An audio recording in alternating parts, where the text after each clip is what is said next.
it's Mundo Monday. Can you hear me? If you cannot hear me, but you still know what I am saying, maybe you have pushed the button at the bottom of this video that says See? That stands for closed captioning.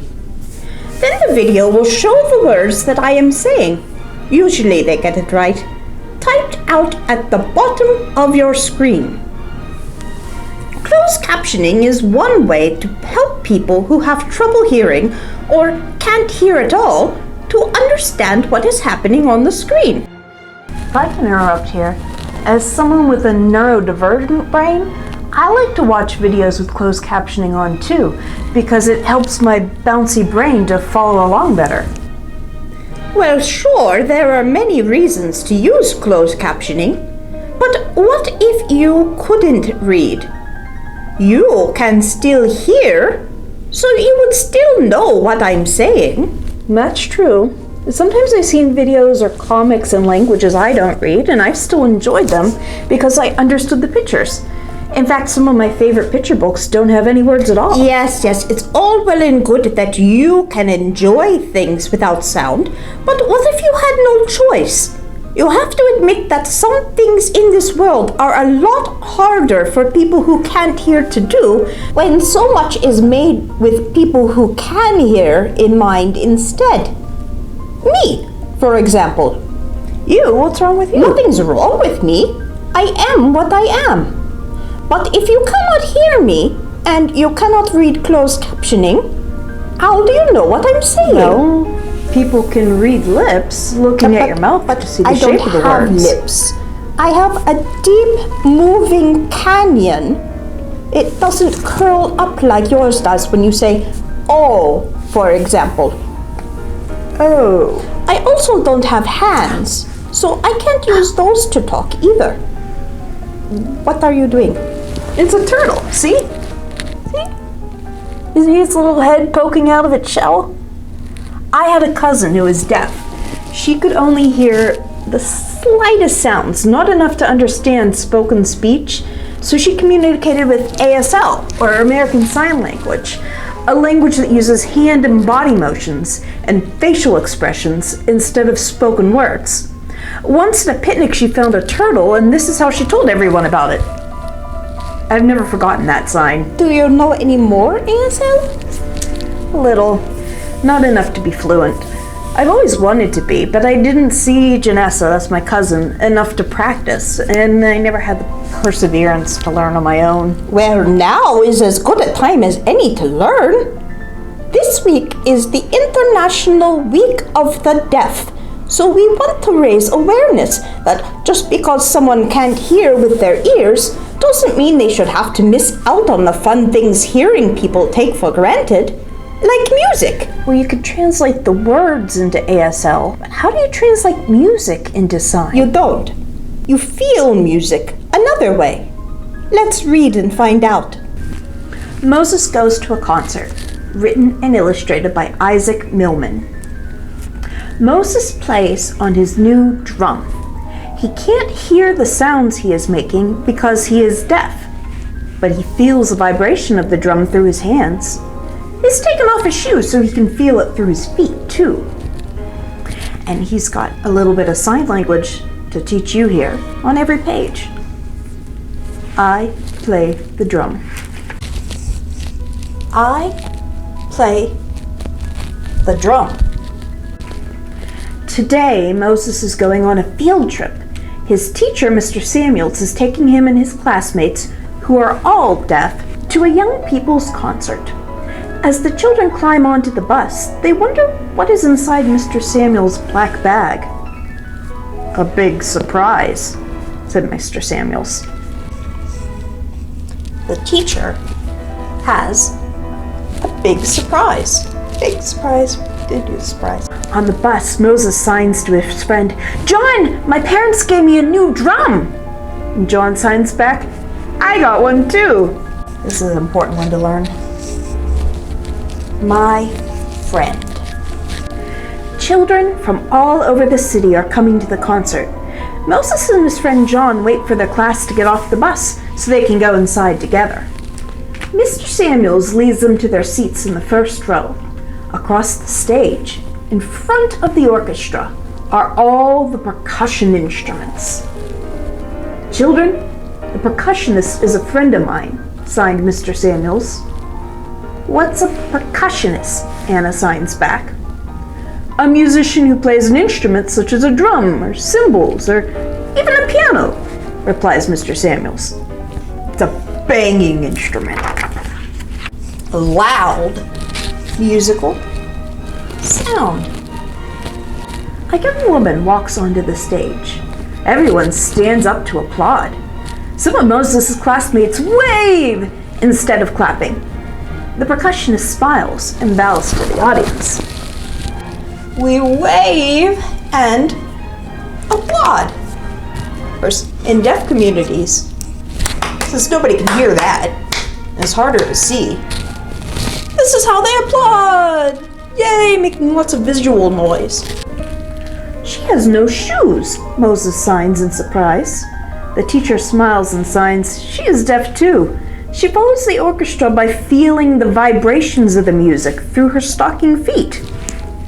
Then Mr. Samuels takes 11 balloons out of his black bag and hands one to each of his students. "Ooh, what beautiful balloons," Anna signs. "Hold them on your laps," signs Mr. Samuels. "They'll help you feel the music."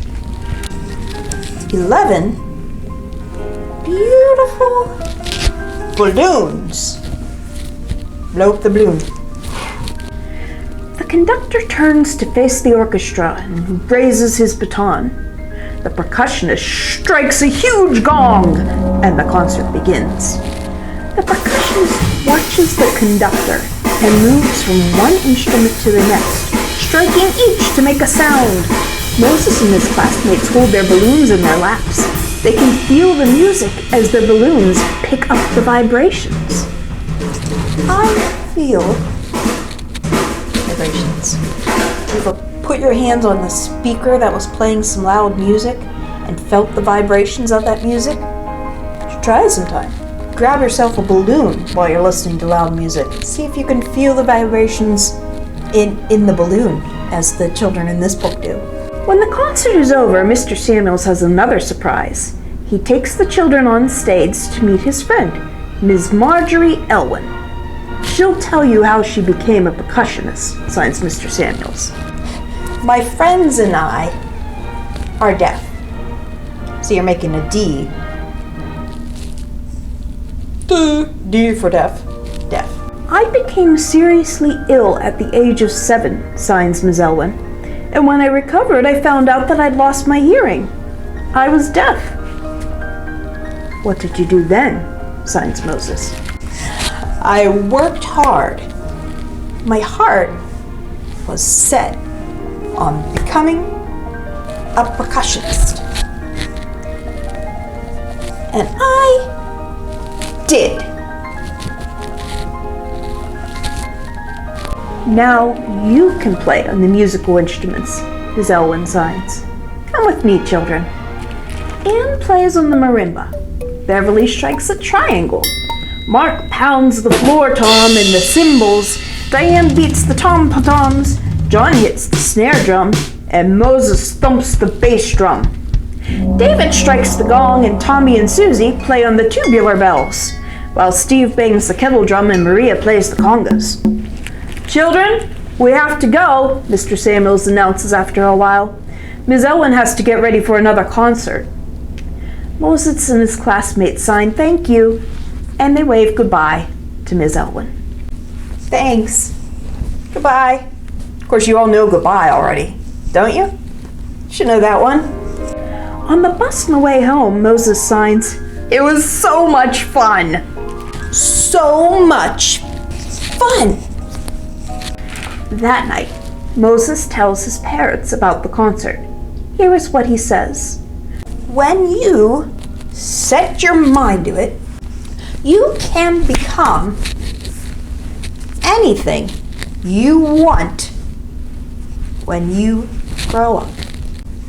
A doctor, an artist, a teacher, a lawyer, a farmer, an electrician, or an actor. I want to become a percussionist. In the back of the book, you'll see the ASL alphabet. If you don't know the sign for something, you can spell it out in letters. Like here, it shows you how. So A, B, C, D, E, F, G, whoops. You see the G? Having trouble making the G. G, H, I, J, K, L, M, N, O, P, Q, R, S, T, U, V, W. I can never do that well. W. Usually when I do 3, I do this, but that's a different sign. W, X, Y, and Z.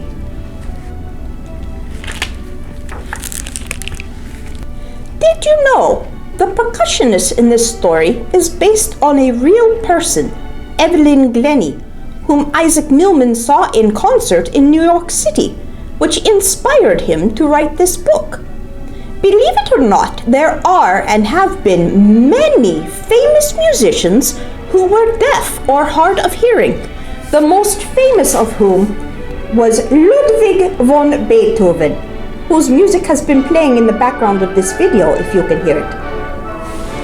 He lived in Germany in the late 17 to early 1800s and started going deaf at the age of 25, when he'd already begun his career as a composer and a musician.